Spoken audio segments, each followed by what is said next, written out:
Namaste students, welcome to all of you. Today we are going to learn the next new topic, Pythagoras theorem. You know very well student, Pythagoras theorem is used only one in right angle triangle. तुम्हाला माहिती आहे की Pythagoras theorem हा फक्त आणि फक्त right angle ट्रायंगलमध्येच use केला जातो. Okay, right angle triangle. We know that the triangle with one right angle is called the right angle triangle and the side opposite to the right angle is called the hypotenuse. Look at these students here. Figure is given here. Figure A, figure B and C. These are the three figures are given here. Write the name of the hypotenuse of each of the right angle triangles as shown in this figure. So in this first triangle, right angle triangle, triangle ABC is a right angle triangle because of angle B is a 90 degree. Okay. In this second triangle, triangle MLN, in this angle L is equal to 90 degree, and here in third figure, angle Y is a 90 degree. So these are the three right angle triangles.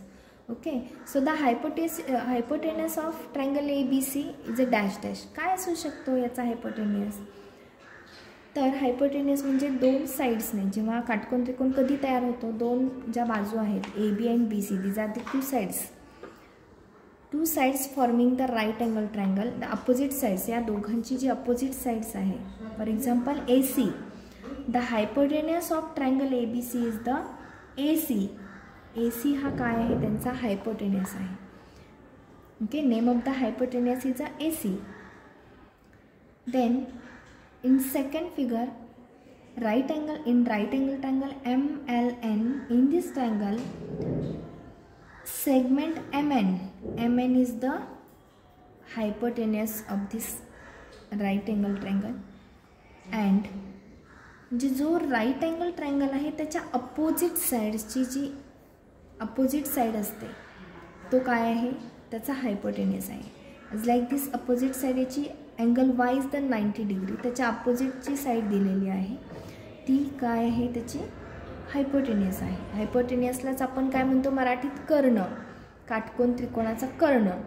Actually कर्ण या शब्दाला दोन words आहेत, एक म्हणजे हायपोटेन्यूस आणि दुसरा आहे diagonal. But diagonal, this word is use in only quadrilateral, and only one hypotenuse is this word used in a right angle triangle. These are the difference between the hypotenuse and diagonal. Okay, so the hypotenuse of triangle XYZ, the XZ is the काय आहे, hypotenuse of this given triangle.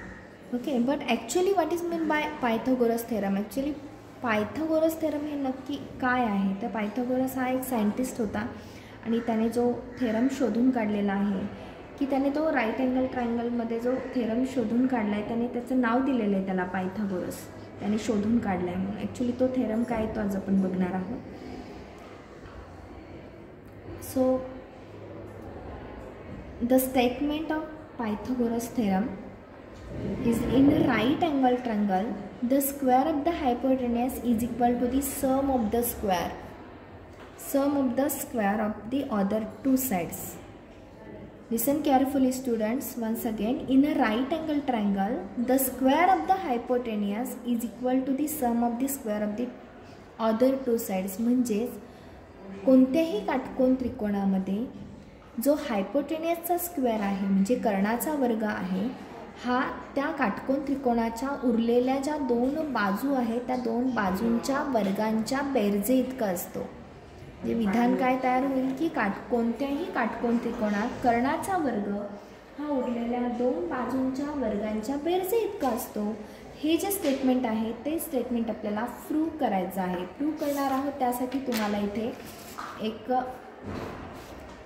ज्या पद्धतीने आपण statement पाहिलेलं आहे त्याच पद्धतीने तुम्हाला इथे दिसेल की इथे एक राईट अँगल ट्रायंगल दिसतो आहे. Look at this carefully student.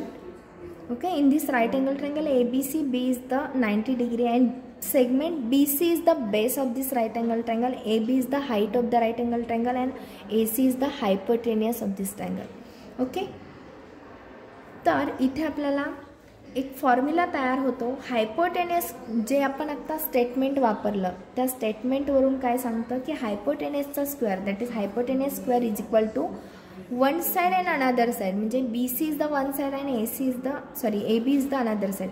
या दोन साईड्स आहेत right अँगलच्या.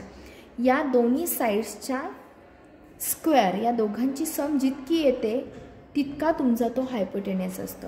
So hypotenuse square is equal to base square that is B C square plus height square that is A B square. या दोघांच्या वर्गांच्या बेरजे इतका असतो. ते आपण एक्झाम्पलद्वारे पाहणार आहोत. सो आज आपण प्रॅक्टिस सेट सॉल्व करणार आहोत. त्यामध्ये तुम्हाला कळेल की how to apply the Pythagoras theorem in example. Okay, so let's learn how to solve the practice set base on it. Okay, look at the students in second example in the right angle triangle element in practice set 48 मधलं second example बघतोय आपण. in the right angle triangle element angle m is equal to 90 degree if length lm is equal to 12 centimeter and length ln is equal to 20 centimeter, then find out the length of the segment mn.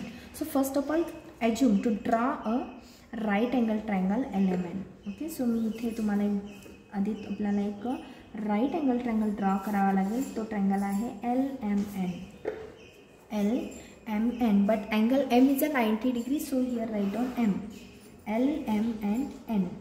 Okay, M is equal to 90 degree. Then length LM is equal to 12 centimetre, so here write down the measurement of length LM 12 centimeter. And then length LN, that is hypotenuse is given here, so 20 centimeter LN. And then find out the length of the segment MN. So let the segment MN will be X. आपण ते X मानूयात. Okay, ते आपल्याला माहिती नाही, so find out करायचे आपल्याला ते X मानूयात आपण. So in this right angle triangle, in right angled triangle LMN, by using Pythagoras theorem,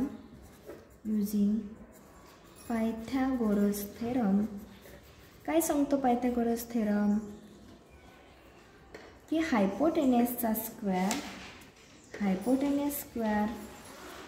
is equal to base square plus height square.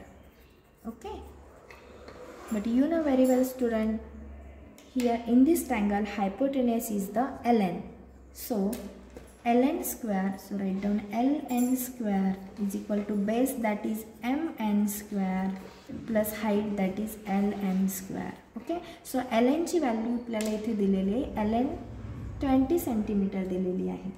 So write down here 20 square is equal to mn, that is x. You know student, mn will be let काय मानलेले आपण त्याला x मानलेले, तो आपल्याला माहिती नाही. So as it is write down x square plus lm that is 12 centimetre, 12चा स्क्वेअर. ओके, सो 20चा स्क्वेअर किती येतो 400 is equal to X square as it is write down plus 12चा स्क्वेअर 144. बरोबर आहे. आपण काय करणार आहोत इथे 400 as it is write down, side change करायची आहे. LHSला प्लस 144 आहे, साईड चेंज केल्यानंतर मायनस 144 झालं.